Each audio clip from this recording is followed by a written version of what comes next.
तू बदल दे मेरे मन को, दे आशीष इस जीवन को, तेरी करुणा हम पे बरसे।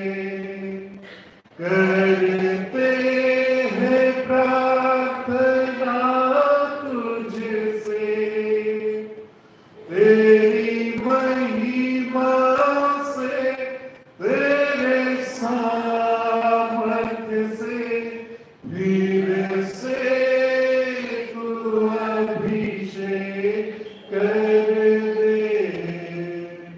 बहने दे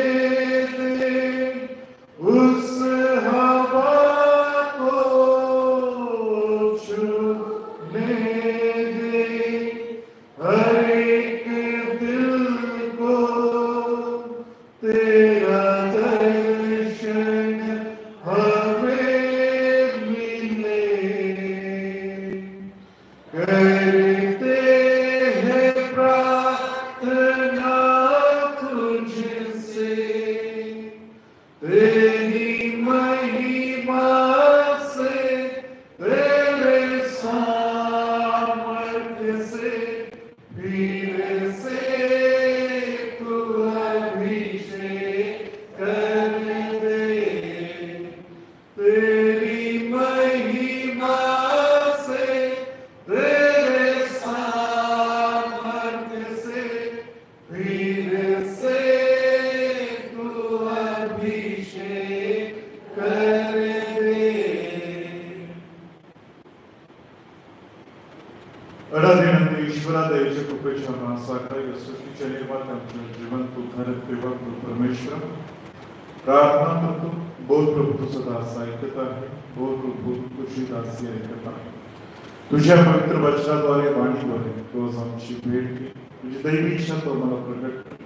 जे आम्ही ऐकून स्वीकारू ते आमच्या जीवनातून आचरणातून आम्ही ते इतरांना विदित करावं, त्याद्वारे केवळ आणि केवळ तुझ्याच नामाचं गौरव व्हावं अशी कृपा तू सदैव आम्हाला स्थिर ठेव, हीच आम्ही तुझ्याकडे प्रार्थना करतो। प्रभू येशू आमचा तारक उद्धारक याच्या प्रिय आणि गोड नावात मागतो म्हणून पुढे आमेन। Praise the Lord. परमेश्वराची स्तुती असो, त्याच्या नावाला मान महिमा गौरव आणि सदा सर्व काळ असो। आजचा हा दिवस आम्हा प्रत्येकाच्या जीवनासाठी आशीर्वादित, आनंदायी, आरोग्यदायी केला। त्यानं त्याची कृपा, त्याची दया, त्याचा अनुग्रह, त्याचं प्रेम, त्याचं सानिध्य, त्याचं संरक्षण आणि त्याचा प्रीतीपूर्ण बरत असतं या भूतलावरील प्रवासामध्ये आम्हा प्रत्येकावर ठेवलं आणि पुन्हा एकदा परमेश्वराच्या पवित्र उपासना मंदिरामध्ये त्याची दैवी वाणी ग्रहण करण्यासाठी, आत्मसात करण्यासाठी प्रभू येशू ख्रिस्ताच्या गोड आणि गौरवी नावामध्ये आम्हा सर्वांना या ठिकाणी वाचन केलं। त्यासाठी आपण देवाच्या नावाला मान महिमा गौरव आता आणि सदा सर्व काळ दिले।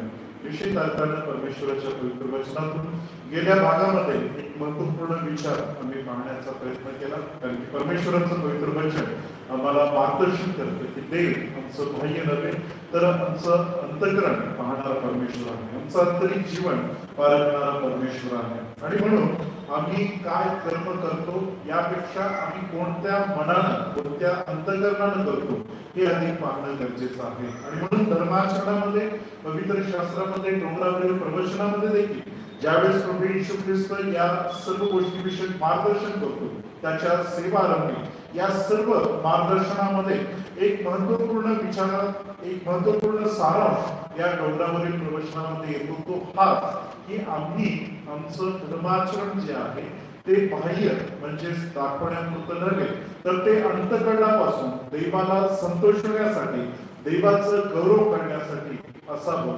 हा दृष्टिकोन, हा विचार प्रभू येशू ख्रिस्ताच्या डोंगरावरील प्रवचनामध्ये आम्हाला प्राप्त झालेला दिसून येत आहे। आणि म्हणून जर तुम्ही प्रार्थना करता तर तुम्ही तुमच्या मृत्यूवासी पित्याला प्रार्थना करता, ज्यावेळेस तुम्ही दानधर्म दशांश करता त्यावेळेस तुमच्या डाव्या हाताचं उजव्या हाताला समजू नये, कारण की ते तुम्ही कुणाला देत आहात, प्रभूला देत आहात। तुम्ही उपवास करता त्यावेळेस मानमुख होऊ नका, म्हणजेच या सर्व विचारामागं एक विचार प्रभू येशू ख्रिस्त त्या समोरील असणाऱ्या लोकसमुदायाला देत आहे तो हाच की जे काही धर्माचरणामध्ये आम्ही करत आहोत, ज्या नियमांचं आम्ही पालन करत आहोत, ज्या नियमाअधीन आम्ही जगण्याचा प्रयत्न करत आहोत, ते नियम जे आहेत किंवा ज्या गोष्टी आम्ही धर्माचरणामध्ये करत आहोत त्या अगदी मनापासून अंतःकरणापासून आम्ही करणं गरजेचं आहे, ना की आम्ही इतरांना आमची धार्मिकतेचं प्रमाणपत्र देण्यासाठी आम्ही ते करावं. आणि म्हणून डोंगरावरील प्रवचनामध्ये गुप्त उपवास, गुप्त दान करणं, गुप्त प्रार्थना या सर्व गोष्टीचं आम्ही विचार करताना हा महत्वपूर्ण विचार या ठिकाणी आलेला दिसून येत आहे. कारण की जे काही आहे ते आम्ही आमच्या अंतःकरणापासून करावं हे परमेश्वराची प्रभू येशू ख्रिस्तामध्ये या प्रवचनामध्ये इच्छा व्यक्त होत असताना दिसून येत आहे. आणि ज्या वेळेस या रीतीनं आम्ही आमचं धर्म आचरण, धर्मातील मर्म जाणून ज्यावेळेस आम्ही हे आचरण करू त्यावेळेस प्रभू येशू ख्रिस्त डोंगरावरील प्रवचनामध्ये म्हणतो, जे अंतःकरणाचे शुद्ध ते कोणाला पाहतील तर ते देवाला पाहतील असं म्हटलेलं आहे.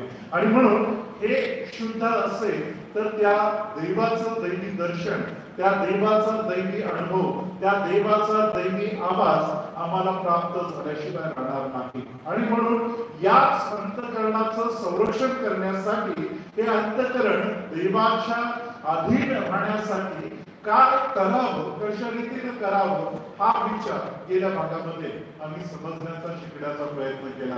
कारण की नीतिसूत्रे 4 अध्याय 23व्या वचनामध्ये शर्मन त्या ठिकाणी म्हणतो, सर्व रक्षणीय वस्तूपेक्षा आपल्या अंतःकरणाचे विशेष रक्षण कर, कारण त्यातच जीवनाचा उगम आहे. आणि मग या अंतःकरणाचं संरक्षण करण्यासाठी आम्ही येशू ख्रिस्ताला आमच्या अंतःकरणामध्ये घ्यावं. या अंतःकरणाचं संरक्षण करण्यासाठी आम्ही त्याच्या विरुद्ध पाप करू नये म्हणून देवाचं वचन आम्ही आमच्या अंतःकरणामध्ये जपून ठेवावं. या अंतःकरणाचं संरक्षण करण्यासाठी या अंतःकरणामध्ये स्तोत्रे, गीते, आत्मिक प्रबंध या अंतःकरणामध्ये आम्ही परमेश्वराला सदैव गायन वादन करणं गरजेचं आहे. कारण की या विचारामागे हाच महत्वपूर्ण भाग आम्हाला दिसून येत आहे.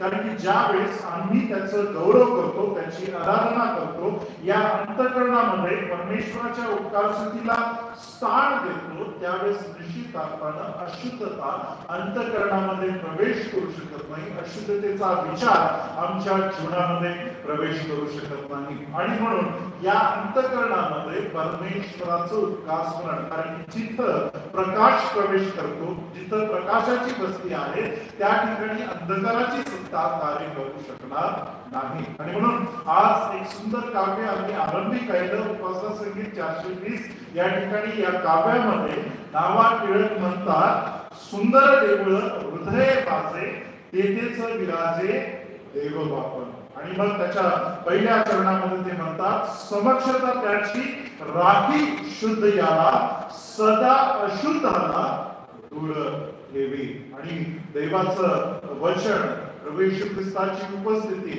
आणि त्या परमेश्वराचं गौरव हे ज्यावेळेस या अंतःकरणामध्ये सदैव चालेल त्यावेळेस खात्रीनं देवाच्या प्रियमंडळी अशुद्धता जी आहे ती अशुद्धता आमच्या जीवनामधून दूर राहिल्याशिवाय दूर राहणारच आहे. कारण की आम्ही त्या अंतःकरणामध्ये कुणाला स्थान दिलेलं आहे तर त्या दैवी प्रकाशाला आम्ही आमच्या जीवनामध्ये स्थान दिलेलं आहे. आणि म्हणून हा सदरचा विचार आजच्या चिंतनामध्ये थोडासा पुढे घेऊन जात असताना आम्ही काही गोष्टी पाहण्याचा प्रयत्न करणार आहोत. कारण की ज्या वेळेस आम्ही धर्माचरण करतो, देव आमच्याकडनं काय अपेक्षित करत आहे, देवाची आमच्याकडनं काय अपेक्षा आहे आणि आम्ही काय करत आहोत हे आम्ही पाहणं गरजेचं आहे. कारण की पवित्र शास्त्राचं अध्ययन करत असताना देव आमचं बाह्य नव्हे तर आमचं आंतरिक जीवन पाहत आहे. कारण की ज्या काही गोष्टी आम्ही देवाची उपासना करण्याच्या दृष्टिकोनातून करत आहोत ते सर्व जर त्याचा सारांश जो आहे तो केवळ परमेश्वरासमोर आमच्या आध्यात्मिक यज्ञाचा सुवास त्याच्यापर्यंत पोहोचावा आणि तो प्रसन्न व्हावा,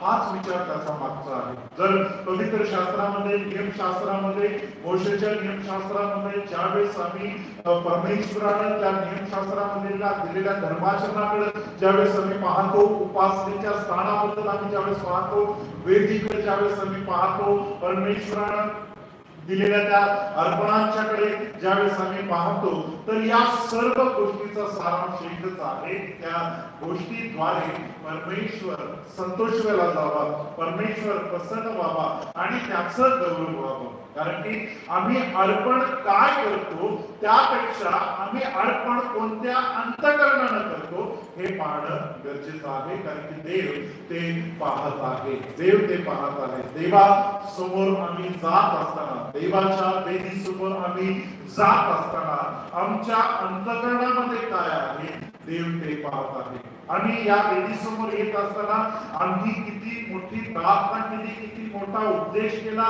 किती सुंदर गीत गायलं, किती मोठं दानार्पण केलं, किती चांगलं कर्म केलं, या गोष्टी परमेश्वर या ठिकाणी पाहत नाही. तर परमेश्वर या ठिकाणी काय पाहतो, या बाह्य गोष्टी आहेत. पण परमेश्वर या गोष्टी आम्ही करत असताना आमच्या अंतःकरणामध्ये चाललेले विचार काय करत आहे परमेश्वर पाहत आहे. कोणत्या अंतःकरणापासून आम्ही या गोष्टी देवासमोर, देवाच्या वेदीसमोर करत आहोत हे परमेश्वर पाहत असलेला आम्हाला दिसून येत आहे. कारण की आम्ही ज्यावेळेस त्या शुभवर्तमानामध्ये, आम्ही डोंगरावरील प्रवचनामध्ये ज्यावेळेस आम्ही जातो, त्या प्रवचनामध्ये देखील आम्हाला हाच विचार प्रभू येशू ख्रिस्ताद्वारे प्राप्त झालेला आम्हाला दिसून येत आहे. ज्यावेळेस तुम्ही परमेश्वराच्या वेदीसमोर येता, त्यावेळेस त्या वेदीसमोर येत असताना पहिल्यांदा आम्हाला आमच्या भावाशी जाऊन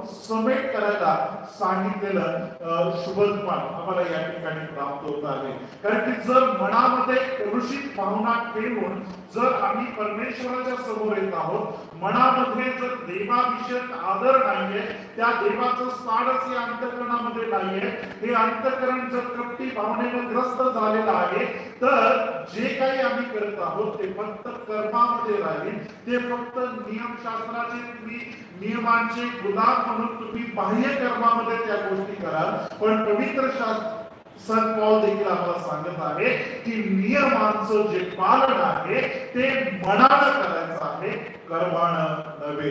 आम्ही कर्मानं फक्त दाखवण्याचा प्रयत्न करतो, पण देव आमचं अंतःकरण पाहत असलेला दिसून येत आहे. आणि म्हणून स्तोत्रकर्ता 112 मध्ये स्तोत्रकर्ता म्हणतो, परमेश्वराचे स्तवन करा जो मनुष्य परमेश्वराचे भय धरतो आणि ज्याचा हर्ष त्याच्या आज्ञेमध्ये आहे असं म्हटलेलं आहे. ज्याचा हर्ष त्याच्या आज्ञेमध्ये आहे. हर्ष, आनंद, आमच्या चेहऱ्यावर आनंदी भाव कधी निर्माण होतो? पहा, आमचा चेहरा का कोणत्या गोष्टीचं दर्शक आहे? आमच्या चेहऱ्यावर जे भाव निर्माण होतात, नक्कीच आमच्या अंतःकरणामध्ये जे चाललेले विचार आहेत तेच आमच्या चेहऱ्याद्वारे काय होतात, प्रकट होतात. तुम्ही जर दैनंदिन जीवनामध्ये पाहिलं, एखाद्या व्यक्तीच्या मनातील भाव जर आम्हाला जाणायचा असेल तर नक्कीच त्याचा चेहरा जर तुम्ही पाहाल तर आम्हाला लक्षात येईल तो अंतःकरणातून कसा आहे, तो आनंदी आहे की दुःखी आहे. कारण की पहा, काही लोक दाखवण्याचा देखील प्रयत्न केला तरी देखील अंतःकरणामधला जो भाव आहे तो अगदी चेहऱ्यावर प्रकट होतो. म्हणजे आमचं अंतःकरणामधील असणाऱ्या गोष्टी या आमच्या बाह्य जीवनामध्ये प्रकट होतात. म्हणजे ज्यांचा हर्ष त्याच्या आत्म्यामध्ये आहे, म्हणजे आज्ञा पालनामधील हर्ष जो आहे तो कुठून आहे? अंतःकरणापासून आहे. ना की मी ख्रिश्चन आहे, मी ख्रिस्ती धर्म स्वीकारलेला आहे, मी मंडलोपार्जित ख्रिश्चन आहे, माझं बाप्तिस्मा झालेला आहे, दृढीकरण झालेलं आहे आणि म्हणून मी या मंडळीचा सभासद आहे, म्हणून मी ख्रिस्ती धर्माचरण करणं हे माझं कर्तव्य आहे. अशा विचारानं आम्ही जे धर्माचरण करत असू तर आम्ही जगामध्ये आणि आमच्यामध्ये कोणत्याही प्रकारचा फरक राहणार नाही. कारण की या सर्व कृतीमध्ये ज्या देवावर आम्ही विश्वास ठेवलेला आहे तो देव जो आहे, तो देव आमचं अंतःकरण पाहणारा तो देव आहे. आणि म्हणून प्रभू येशू ख्रिस्त देखील म्हणतो, जे अंतःकरणाचे शुद्ध तेच देवाला पाहतील, ना की जे चांगलं सत्कर्म करतील, ना की जे चांगला दानदशा करतील, ना की जे चांगली प्रार्थना करतील, ना की जे चांगला संदेश देतील, ना की जे चांगली साक्ष देतील, ना की जे चांगलं गीत गातील, ना की जे चांगली सेवा कार्य करतील, ते देवाला पाहतील असं नाही. तर देवाचं दर्शन जे आहे, ज्याला अंतःकरणाची शुद्धता प्राप्त झाली, जे अंतःकरणाचे शुद्ध आहे, त्यांना देवाचं दर्शन होणार आहे. हे प्रभू येशू ख्रिस्त या ठिकाणी या प्रवचनामध्ये सांगत आहे. आणि म्हणून सर्व रक्षणीय वस्तूपेक्षा आपल्या अंतःकरणाचे विशेष रक्षण कर, कारण त्यातच जीवनाचा उगम आहे. आणि मग ही अंतःकरणाची शुद्धता आम्हाला कशाने प्राप्त होते? अंतःकरणाची शुद्धता जी आहे, आमची नीतिमत्ता जी आहे, ती आमच्या कर्माला प्राप्त होत नाही. आम्ही चांगल्या केलेल्या सत्कर्मातून आम्ही नीतिमान ठरू शकत नाही. आम्ही केलेल्या सत्कर्मातून आम्हाला मोक्ष, तारण, उद्धार आम्हाला प्राप्त होऊ शकत नाही. हे नीतिमत्ता जी आहे, आम्ही नीतिमान कसे ठरतो? तर त्या प्रभू येशू ख्रिस्ताद्वारे, त्या प्रभू येशू ख्रिस्तावरील विश्वासाच्या द्वारे आम्ही नीतिमान ठरतो. अब्राहम देखील नीतिमान ठरला, तो त्याच्या कर्माने नव्हे. आता अब्राहम नीतिमान ठरला त्याच्या कर्मामुळे नव्हे, तर अब्राहम नीतिमान ठरला विश्वासाने. आणि म्हणून रोमकरांच्या पत्रामध्ये संत पौल या दृष्टिकोनातून मार्गदर्शन करत असलेला आम्हाला त्या शास्त्र वचनामध्ये दिसून येत आहे. रोमकरांच्या पत्रामध्ये आम्हाला या सर्व गोष्टी प्राप्त होत असलेल्या दिसून येत आहेत. आणि म्हणून देवाच्या प्रिय मंडळी, आम्ही आमचं जे धर्माचरण जे आहे, ते धर्माचरण आमच्या कर्माने नव्हे, तर ते मनापासून, अंतःकरणापासून आम्ही करणं गरजेचं आहे. कारण की रोमकरांचं पत्र याचा 6वा अध्याय आणि 17व्या वचनामध्ये, तुम्ही पापाचे गुलाम होता, तरी ज्या प्रकारच्या शिकवणीच्या पदरी तुम्हाला बांधले, तिचे पालन तुम्ही मनापासून केले, म्हणून आणि पापापासून मुक्त होऊन तुम्ही नीतिमत्वाचे गुलाम झाला, म्हणून देवाची स्तुती असो. देह स्वभावाच्या दुर्बलतेमुळे मनुष्य व्यवहाराप्रमाणे मी बोलत आहे, कारण जसे तुम्ही आपले अवयव स्वैराचार करण्याकरिता अमंगळपणा व स्वैराचार यास गुलाम असे समर्पण केले होते, तसे आता आपले अवयव पवित्रीकरणाकरता नीतिमत्वाला गुलाम असे तुम्ही काय करा? समर्पण करा. म्हणजे आमचं जे जीवन जे आहे, ते आम्ही मनापासून आणि त्या धर्माचरणामध्ये असणं गरजेचं आहे. आणि म्हणून आम्ही नीतिमान ठरतो. जसे एका आदामाच्या द्वारे, एका मनुष्याच्या आज्ञाभंगाच्या द्वारे पाप या जगामध्ये आलं, तसंच एका मनुष्याच्या आज्ञा पालनाद्वारे आम्ही काय झालेलो आहोत?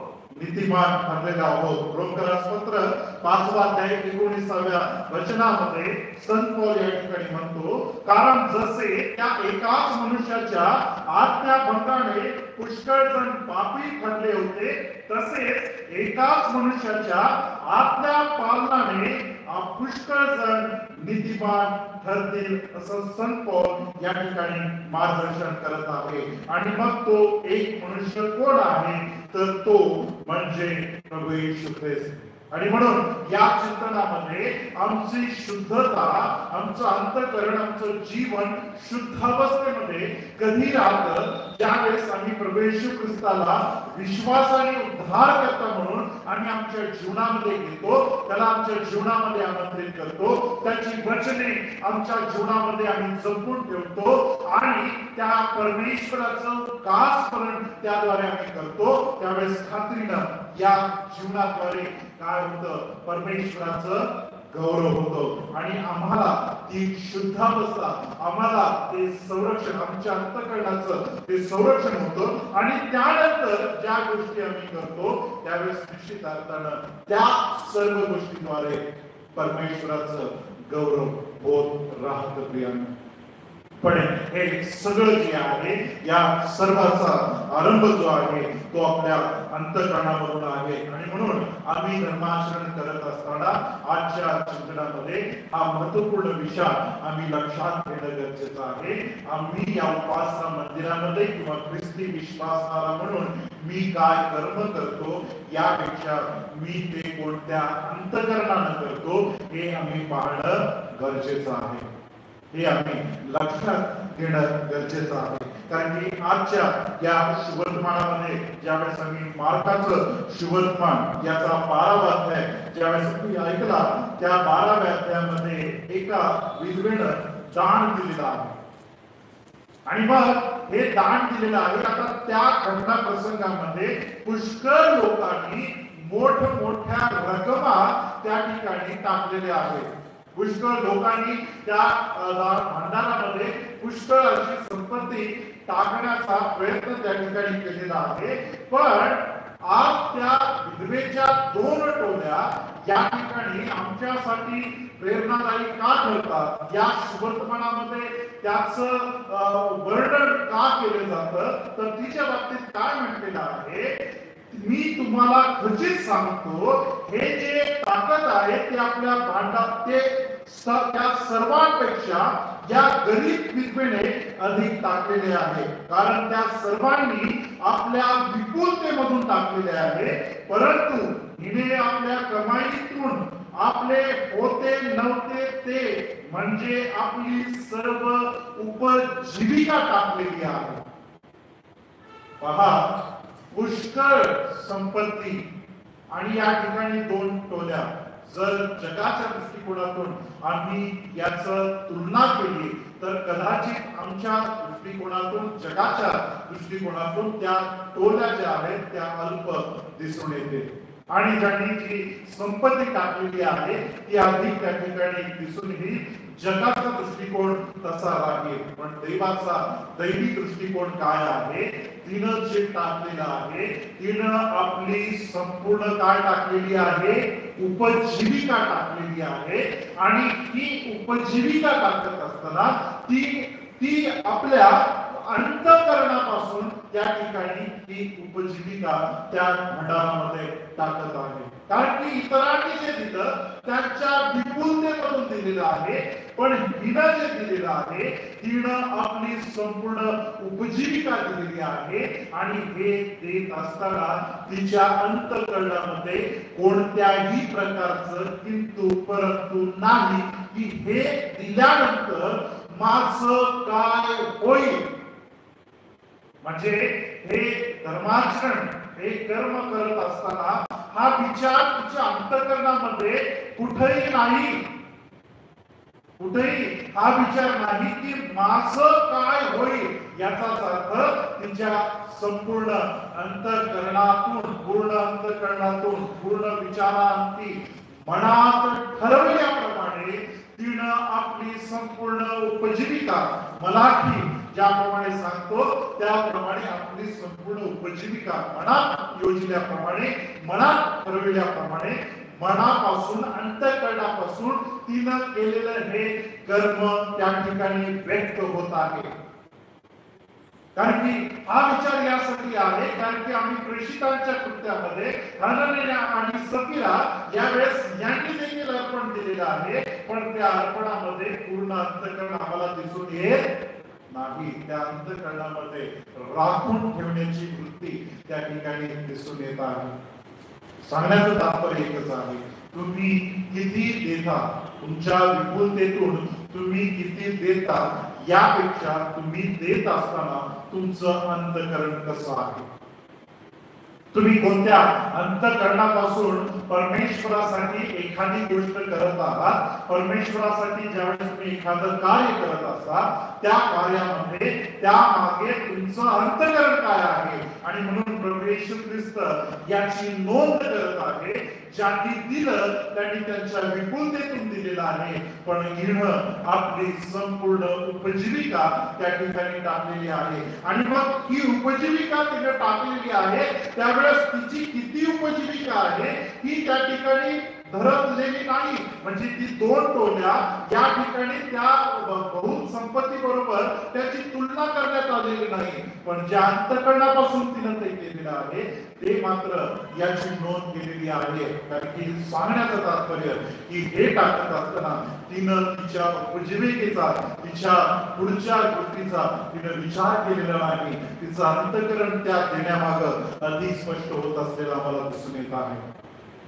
देवावरचं असणारं प्रेम जे आहे ते प्रेम आमच्या क्वांटिटी मध्ये नाही, तर त्या प्रेमामागं असणारी आमची क्वालिटी जी आहे ती देव पाहत आहे. आम्ही किती बहुसंख्येनं देतो यापेक्षा किती अंतःकरणातून आम्ही ते देवाला घेऊन येत आहोत ते परमेश्वर पाहत आहे प्रेम. आणि म्हणून त्या गोष्टीमध्ये तुम्ही मग काय करता, किती प्रमाणात करता यापेक्षा कोणत्या अंतःकरणातून तुम्ही करता हे देव पाहत आहे. आमची तुलना आमच्या त्या गोष्टीद्वारे म्हणजे किती मोठं प्रमाण आहे यामध्ये आमची तुलना नाही, तर आम्ही किती अंतःकरण. म्हणून विश्वासाच्या बाबतीत देखील म्हटलेलं आहे, विश्वासाचं ज्यावेळेस उदाहरण प्रभू येशू ख्रिस्त देत आहे, तुमचा विश्वास कसा असावा तर मोहरीच्या दाण्या इतका म्हटलेला आहे.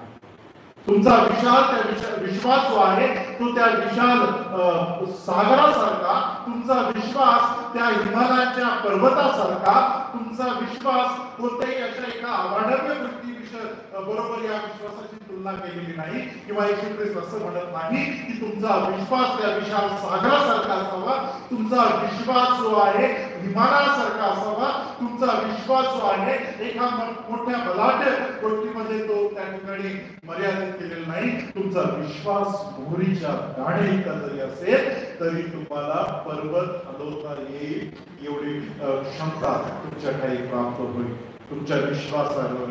आणि म्हणून तो विश्वास काय आहे, तो मोहरीचा दाणा आम्हाला काय प्रकट करतो तर तो मोहरीचा दाणा काय आहे, पूर्ण आहे, ओल आहे, तो पूर्ण आहे. म्हणून त्याचं प्रमाण किती मोठं आहे यापेक्षा त्याच्यामध्ये असणारा गुणधर्म काय आहे तो आम्हाला या ठिकाणी पाहायला मिळत आहे. म्हणून तुम्ही देवासाठी कोणतीही गोष्ट करत असाल तर त्या गोष्टीमध्ये तुम्ही किती प्रमाणात केली यापेक्षा कोणत्या अंतःकरणातून तुम्ही केली हे देव पाहत आहे. हे आम्ही लक्षात घेणं गरजेचं आहे. जर आम्ही देवाच्या मंदिरामध्ये, देवाच्या कार्यामध्ये, कोणत्याही प्रकारच्या दैवी कार्यामध्ये देवाविषयक कार्य करत असताना जर मनामध्ये स्वार्थ भावना ठेवून आम्ही जर कोणतं कार्य करत आहोत तर निश्चित अर्थानं प्रियानो ते देव मान्य होऊ शकणार नाही. कारण की जर देव आमच्यावर निस्वार्थ प्रेम करतो तर त्याचे अनुयायी या नात्याने ज्या देवानं जी प्रीती आम्हाला शिकवली, ज्याला अगापे प्रेम म्हटलेलं आहे, त्या देवावर देखील आम्ही त्याच रीतीने प्रेम करण्याचा प्रयत्न करणंच गरजेचं आहे. त्या देवावर देखील आमचं प्रेम जे आहे त्याच निस्वार्थ भावनेतून आम्ही त्या देवापर्यंत जाणं गरजेचं आहे. या कर्मामध्ये आमचा मोक्ष, आमचं तारण, आमचा उद्धार हे नाही घडत, तर या गोष्टीमध्ये आमचं देवाबरोबर असणारं प्रेम जे आहे ते प्रेम मात्र लक्षात येतं. आम्हाला की जगातील जीवनामध्ये आमच्या लेकरांनी देखील आमच्यावर प्रेम कसं करावायची आमची अपेक्षा असते, तर आमच्या लेकरांनी देखील आमच्यावर प्रेम निस्वार्थ करावं जसं तुम्ही तुमच्या लेकरांवर प्रेम करता.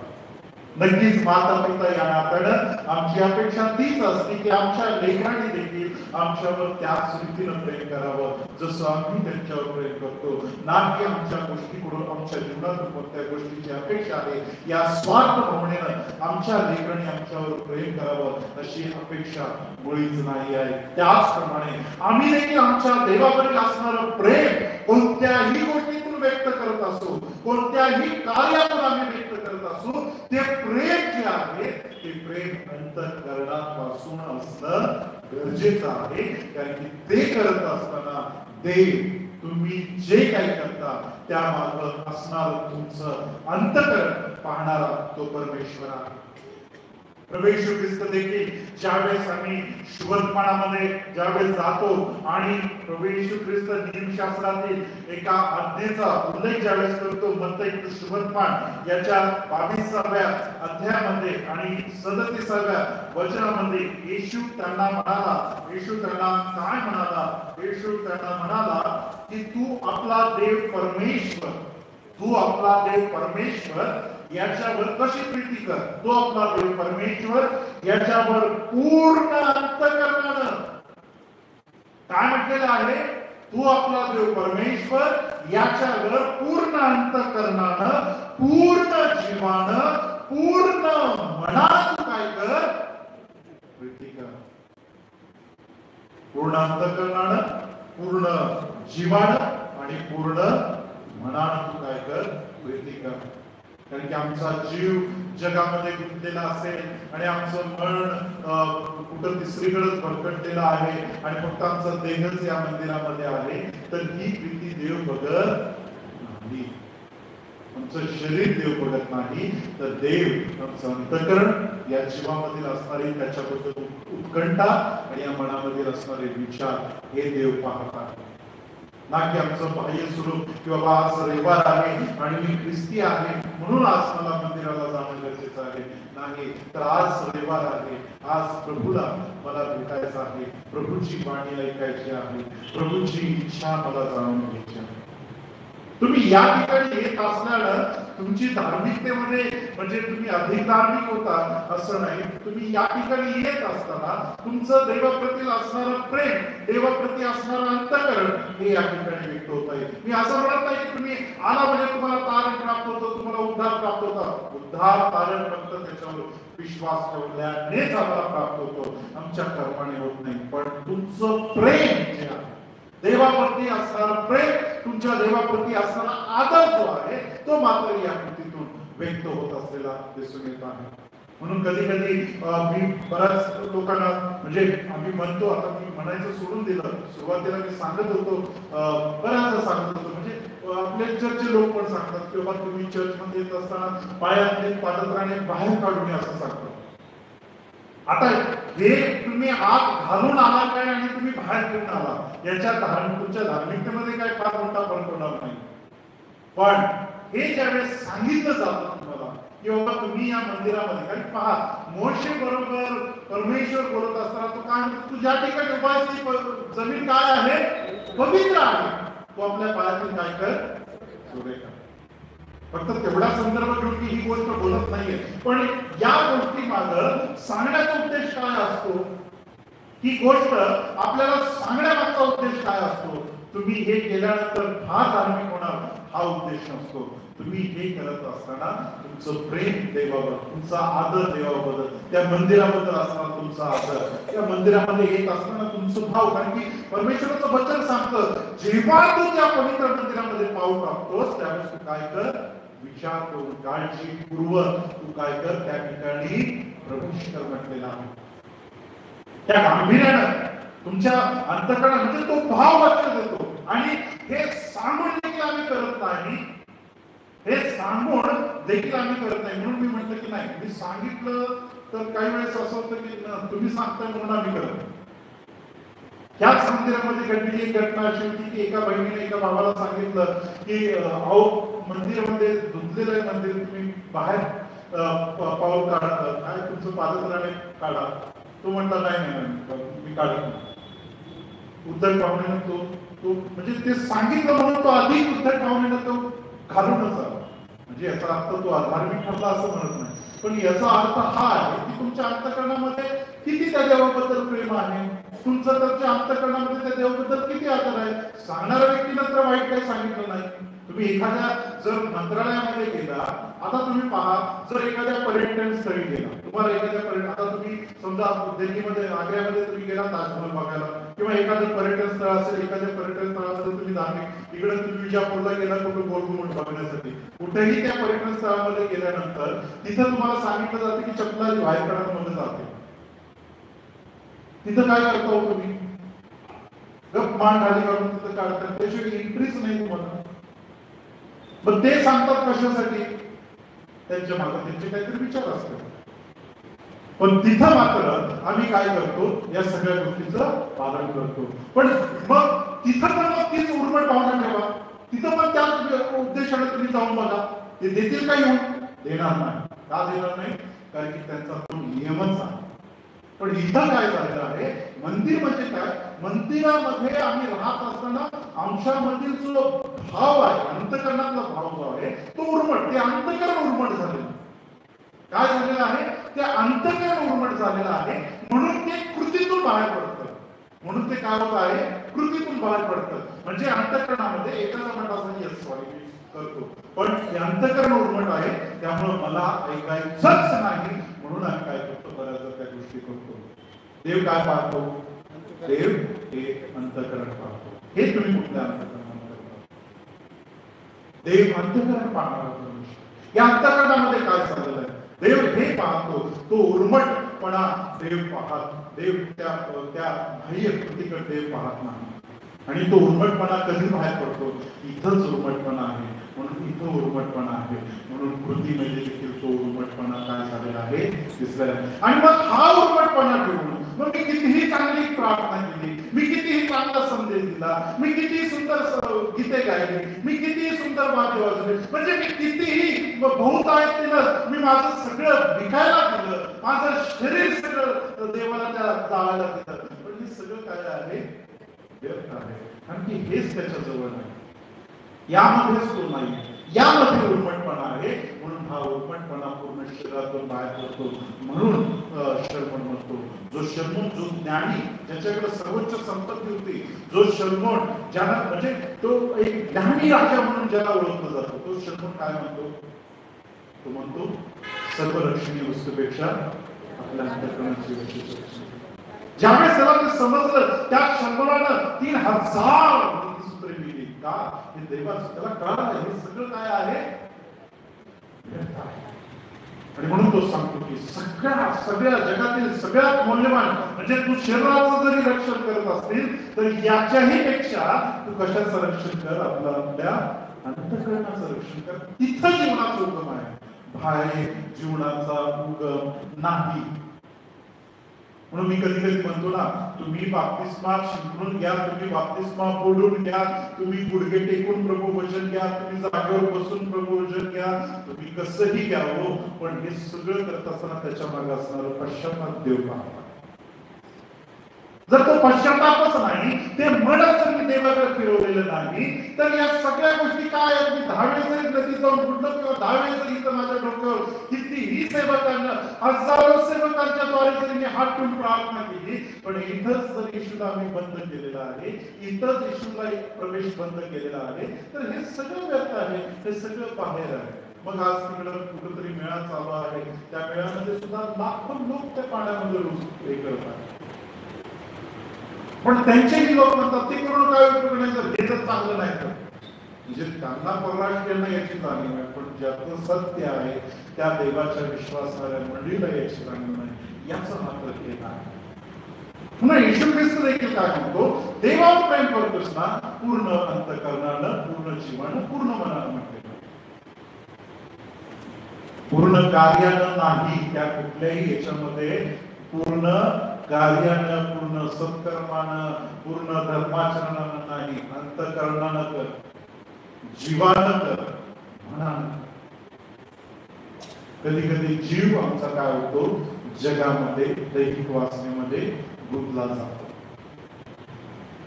या मनामध्ये अनेक विचारांचा काय होतो, कल्लोळ निर्माण होतो, आणि अंतःकरण हे कुठे तिसरीकडे. म्हणून अनुवादाच्या पुस्तकामध्ये देखील परमेश्वर त्या ठिकाणी काय सांगत आहे, अनुवादाचं पुस्तक याचा 6वा अध्याय 4थ्या वचनामध्ये अतिशय काळजीपूर्वक ही शास्त्रवचने ऐका आणि वाचा. या ठिकाणी परमेश्वर काय म्हणतो, हे इस्रायला श्रवण कर, आपला देव परमेश्वर हा अनन्य परमेश्वर आहे. तू आपला देव परमेश्वर याच्यावर पूर्ण मनानं, पूर्ण जीवानं, पूर्ण शक्तीनं काय कर, प्रीती कर. हाच भाग परमेश्वर सांगितला आहे मत्ते 22:37 मध्ये. आता त्याच्या पुढे काय म्हटलेलं आहे, ज्या गोष्टी मी तुला आज बजावून सांगत आहे त्या तुझ्या कुठं ठसव, कुठं ठसव म्हटलेलं आहे, हृदयात ठसव. हे इथं ठसवायला सांगितलेलं आहे. म्हणजे नियम जे आहेत ते नियम बाह्य नाही, तर नियम कुठं असावेत, अंतःकरणापासून. या ठिकाणी तो काय म्हणतो, त्या तुझ्या हृदयात ठसव आणि त्या तू आपल्या मुलाबाळांच्या मनावर बिंबव. काय म्हटलेलं आहे, आपल्या लेकरांच्या पिढीच्या मुला त्यांच्या कशावर बिंबवायच्या आहेत, मनावर. त्यांना कळायला पाहिजे, त्या त्यांच्या मनावर तू काय कर, बिंबव. पहिल्यांदा तुझ्या हृदयावर काय कर, त्या तसं मग आपल्या मुलांच्या मनावर काय कर, मुलाबाळांच्या मनावर बिंबव. आणि पुढे म्हटलेलं आहे, घरी बसलेले असताना, मार्गाने चालत असताना, निसताना, उठताना त्याविषयी तू काय कर, म्हणजे इथं कधी ते येईल, ज्यावेळेस इथं ठसलेलं असेल. बरोबर, इथं कधी ज्यावेळेस इथं ठसलेलं असेल, इथं बिंबवलेलं असेल, त्याच वेळेस त्याची वेतून बाहेर पडेल. आणि मग त्याचप्रमाणे आमची संपूर्ण शरीराची, ज्याला बॉडी लँग्वेज म्हटलं जातं, आपल्या शरीराची जी भाषा आहे, जी कृतीद्वारे व्यक्त होती, ती काय होईल, प्रकट होईल. ती कशावर, इथं जे ठसलेलं आहे, इथं जे बिंबलेलं आहे, इथं कपट आहे, इथं काम असणार, तू असणार आहे, इथं वाईट गोष्टी आहेत, त्याच बाहेर येतील. इथं देवा आहे, इथं येशू आहे, इथं त्याची वचने आहेत, इथं त्याचं गायनवादन आहे. तर तीच काय होईल, आपल्या जीवनाच्या शारीरिक दैनिक भाषेतून काय होईल, प्रकट होईल. पुढे काय म्हटलेलं आहे, बोलत जा, त्या आपल्या हाताला चिन्ह दाखल बांध, आपल्या डोळ्याच्या मध्यभागी कपाळपट्टीवर लाव, आपल्या घराच्या चौकटीवर व आपल्या फाटकावर काय कर, आणि हे सगळं जर इथं असेल ना, तरच ते आम्ही जे काही करत आहोत ना, ते देव, त्याद्वारे देव संतोषला जातो. जे काही प्रभूसाठी करत आहात ते किती प्रमाणात करत आहात, यापेक्षा ते कोणत्या अंतःकरणाने करत आहात हे देव पाहत आहे. प्रभू येशू ख्रिस्ताच्या सेवा कार्यामध्ये, लुकाच्या शुभवर्तमानामध्ये 7व्या अध्यायामध्ये प्रभू येशू ख्रिस्त एका कुटुंबामध्ये गेलेला आहे.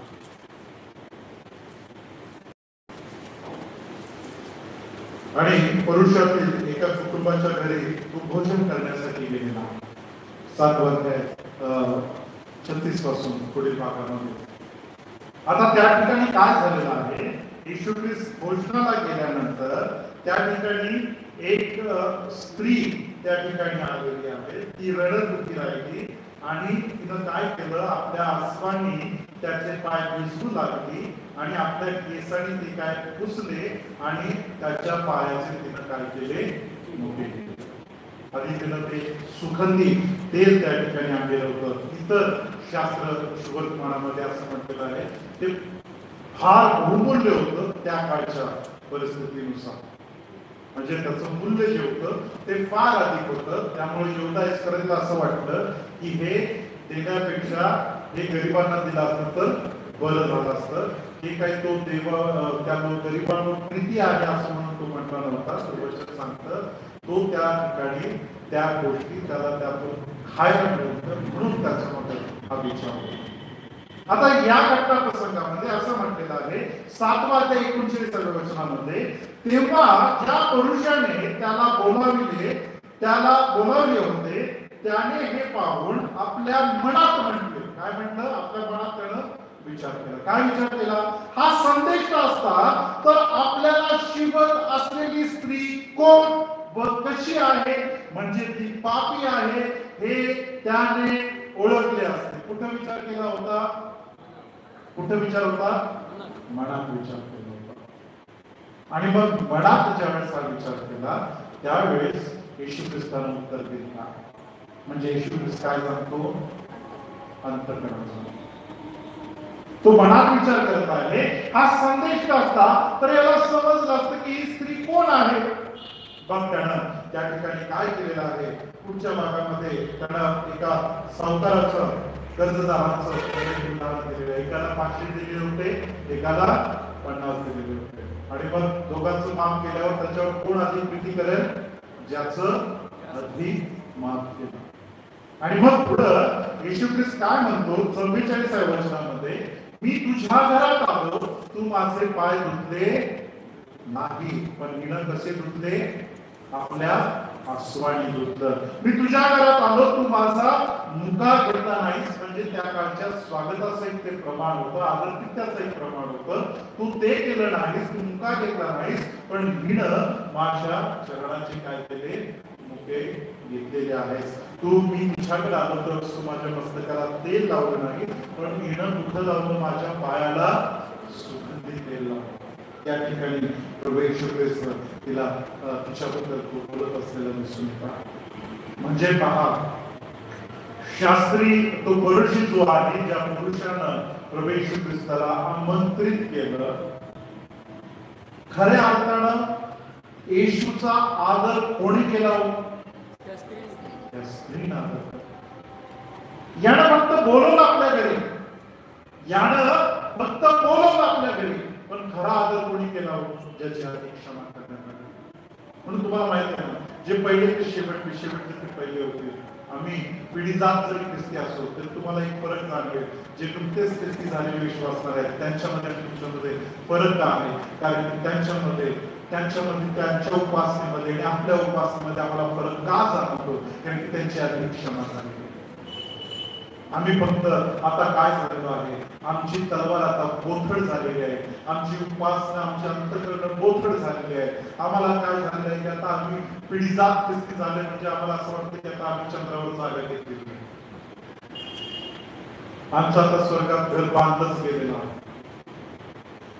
म्हणजे आता आम्हाला काही करण्याची आता काही गरज राहिलेली नाही. आम्हाला प्रेम व्यक्त करण्याची आता गरज राहिलेली नाही. आमचं अंतःकरण कशी झाले तर कधी अशी तशी निरढावलेली आहे. पण ज्याची अधिक क्षमा झालेली आहे, त्याची प्रेम करण्याची पद्धतच वेगळी आहे. पद्धत काय आहे? घरात आल्यानंतर त्याचं पाय धुवावं. पद्धत काय आहे?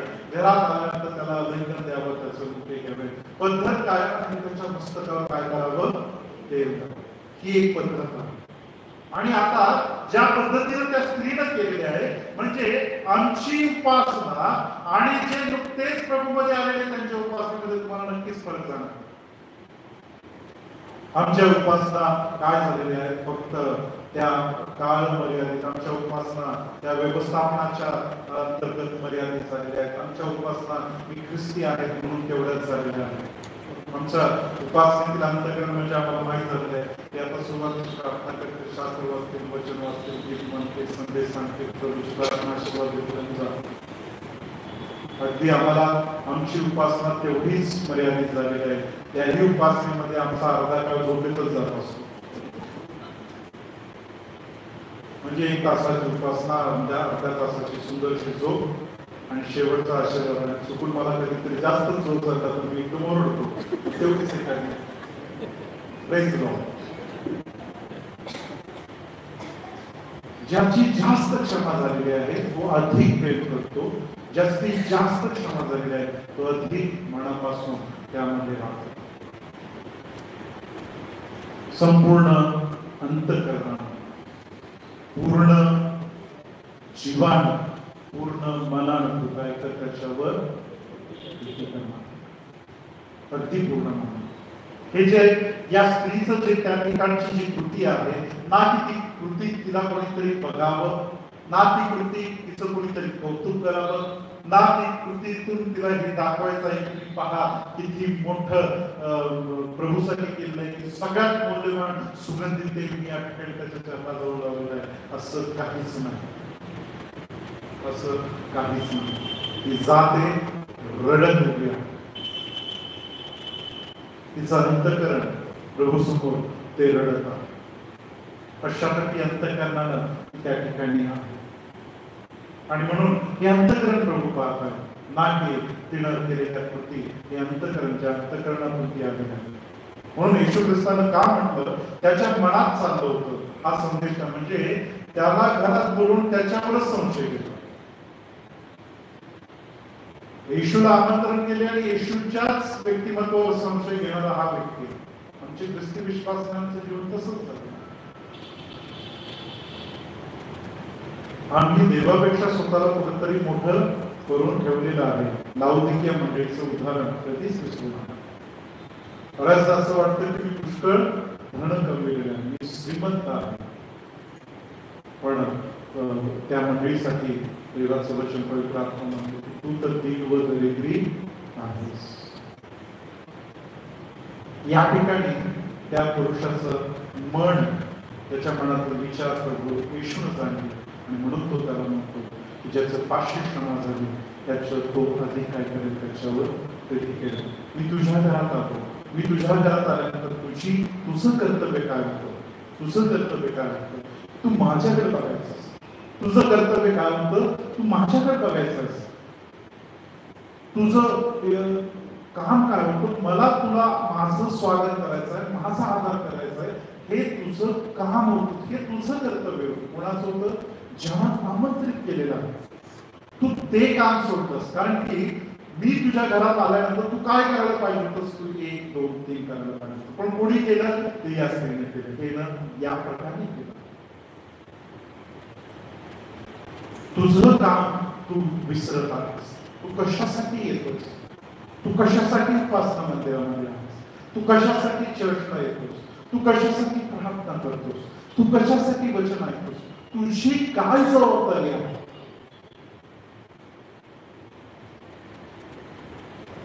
माझी काय जबाबदारी आहे हे मी पाहणं गरजेचं आहे. मी कशासाठी देवाच्या उपासना मंदिरामध्ये येतो.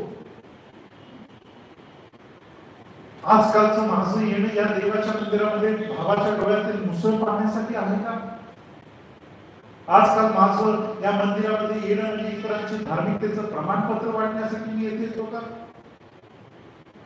या मंदिरामध्ये येत असताना मी माझ्या नावासाठी, कामासाठी मी येतो का? मी येतो तरी कशाला? माझी जबाबदारी, माझं या उपासनेला येण्याचा उद्देश, माझ्या उपासनेला येत असताना माझं अंतःकरण काय आहे, तो अप्रत्यक्षरित्या पुरुषाला त्याची जबाबदारीची जाणीवच कोण देत आहे. मी तुझ्या घरी आला असताना ना तू माझे काय दुखतेस, मी तुझ्या घरी असताना ना तुम्हाला सरळ भेटला देखील नाहीस, म्हणजे मी आलो तू भेटत देखील नाहीस मला. मुक्की घेणे हा एक भेटण्याचा प्रकार आहे. मुक्की घेण्यासाठी जवळ जातो म्हणजे ती उपस्थितीला तुम्ही काय करता, आदर देता. तुम्ही माझ्या घरी आला, एक प्रेमाचं अभिवादन, म्हणजे मी आलो इथं त्याची देखील तुला जाणीव नाही आहे. तू माझं पाय धुतलेलं नाहीस, माझ्या डोक्याला देखील लावलं नाहीस, पण तू मात्र दुसऱ्याच बघायला लागलास. म्हणजे तू तिचं पण नाही बघत, तू माझंच डायरेक्ट बघतोयस. ह्याला कळत नाही की ही बाई पापी आहे. म्हणजे इथं येणं, या येण्यामागचं अंतःकरण काय पाहिजे खरं सांग.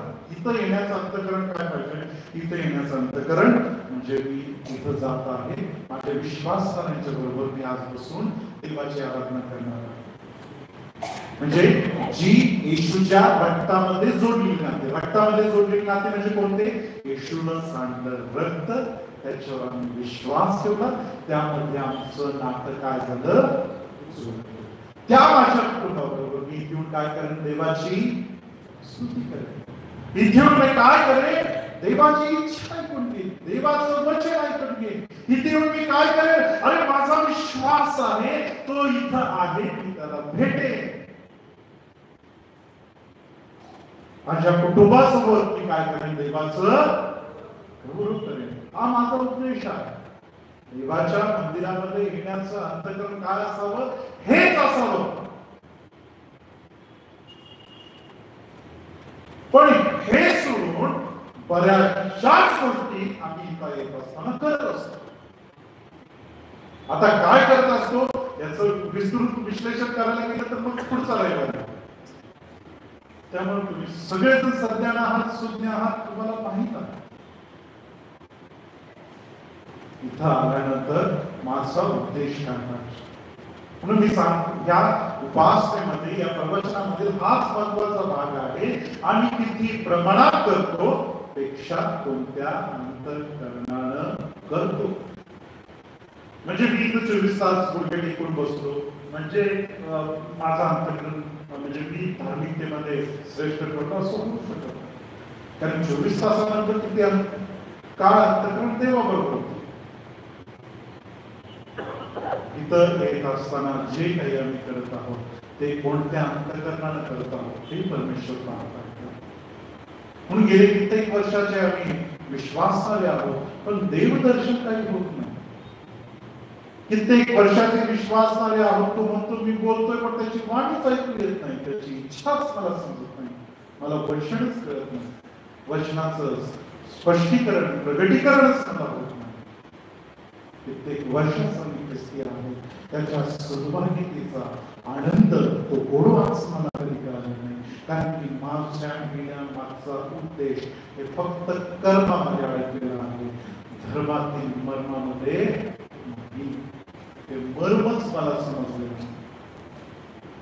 त्या मर्मामध्ये काय आहे, कशा पद्धतीनं आम्ही ते करावं. आणि म्हणून देवाच्या प्रिय मंडळी सर्व रक्षणीय वस्तूपेक्षा आपल्या अंतःकरणाचे विशेष रक्षण कर.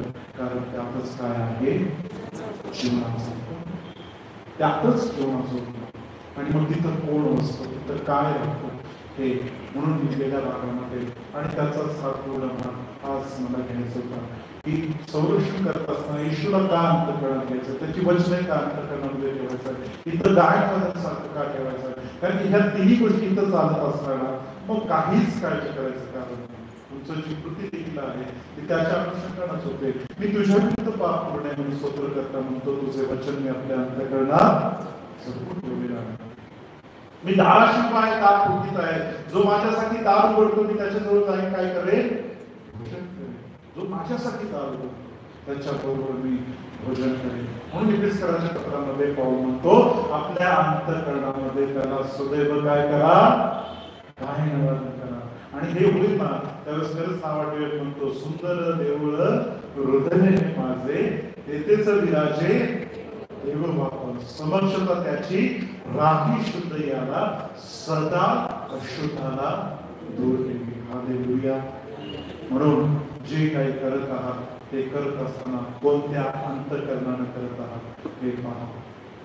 मी मंदिरामध्ये येण्यामागचा उद्देश, मंदिरामध्ये करत असलेलं धर्माचरण, मंदिरामध्ये करत असणारे कर्म, त्यामागे असणारं अंतःकरण देव पाहत आहे. ते आम्ही लक्षात ठेवणं, स्मरणात ठेवणं गरजेचं आहे. आणि त्याच रीतीनं आम्ही आमची भक्ती, उपासना परमेश्वराच्या चरणामध्ये करणं गरजेचं आहे. आमेन.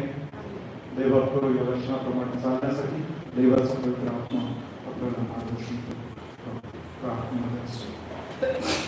पवित्र प्रभू, वाचलेली, ऐकलेली, स्वीकारलेली, चिंतन केलेली सर्व विचार वचने आमच्या अंतःकरणामध्ये स्थिरावं आणि त्याप्रमाणे पुस्तक करू हीच आम्ही प्रार्थना करतो. येशूच्या नावात मागतो.